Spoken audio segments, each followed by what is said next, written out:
বন্ধুরা সকলকে আসসালামু আলাইকুম। আশা করি সকলেই ভালো আছেন। তো বন্ধুরা, আজকে ভিডিওর টাইটেল এবং থাম্বনেইল দেখে বুঝে গিয়েছেন হয়তো আজকে ভিডিওটিও রয়েছে ইমো অ্যাপস নিয়ে। তো বন্ধুরা, ইমো অ্যাপসের আজকে আমি খুবই গুরুত্বপূর্ণ একটি সেটিংস দেখাবো, যে সেটিংসটি জানলে আপনি বুঝতে পারবেন আসলে আপনার ইমো অ্যাকাউন্টটি হ্যাক হয়েছে কিনা। তো বন্ধুরা, এই বিষয়টি দেখার জন্য অবশ্যই আমার এই ভিডিওটি সম্পূর্ণভাবে দেখতে হবে। তো বড় বড় মতো দেখছেন জিরো টেক টিউব, সাথে আছে আমি নাদিম। তো চলুন শুরু করা যাক। তো বন্ধুরা, ভিডিওটি শুরু করার আগে একটি কথা না বললেই নয়, সেটি হচ্ছে আপনি যদি আমার চ্যানেলের নতুন দর্শক হয়ে থাকেন তাহলে অবশ্যই আমার চ্যানেলটিকে সাবস্ক্রাইব করবেন। তো বন্ধুরা, চলুন কথা না বাড়িয়ে মূল ভিডিওতে ফিরে যাই। তো বন্ধুরা, অনেক সময় আমার কাছে অনেক ধরনের কমপ্লেন থাকে, যেমন ভাইয়া আমার ইমো অ্যাকাউন্টটি কি অন্য কোনো ফোনে ইউজ হচ্ছে কি না, বা অনেক সময় দেখা যায় কি আমাদের ইমো অ্যাকাউন্টটি 2 কিংবা 3টি ফোনেও ইউজ হয়ে থাকে আমাদের ইমো অ্যাকাউন্টের যে ভেরিফিকেশন কোডটি রয়েছে সেটির মাধ্যমে, কিন্তু আমরা বলতেও পারি না।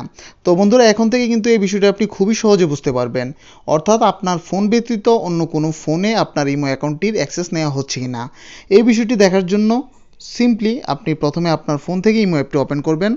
ইমো অ্যাপটি ওপেন হওয়ার পর সবার নিচে বাম পাশে দেখুন একটি প্লাস বাটন রয়েছে, সিম্পলি এটির উপরে ক্লিক করবেন।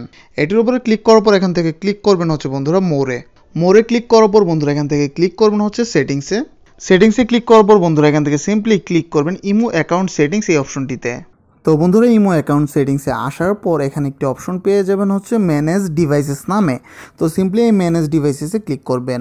ম্যানেজ ডিভাইসেসে ক্লিক করার সাথে সাথে এখানে দেখতে পারবেন আপনি যেই ফোনে ইমো অ্যাকাউন্টটিকে ইনস্টল করে রেখেছেন সেই ফোনের তথ্য। অর্থাৎ আমার ইমো অ্যাকাউন্টটি রেডমি 4X-এ ইনস্টল করা আছে, এই জন্য এখানে দেখাচ্ছে রেডমি 4X। যদি আপনার ইমো অ্যাকাউন্টটি একাধিক ফোনে ইনস্টল করা থাকে তাহলে এখানে একাধিক মোবাইল নাম্বার বা একাধিক ফোনে ইনস্টল করা থাকে তাহলে একাধিক ফোনের নাম এবং মডেল নাম্বার থাকবে।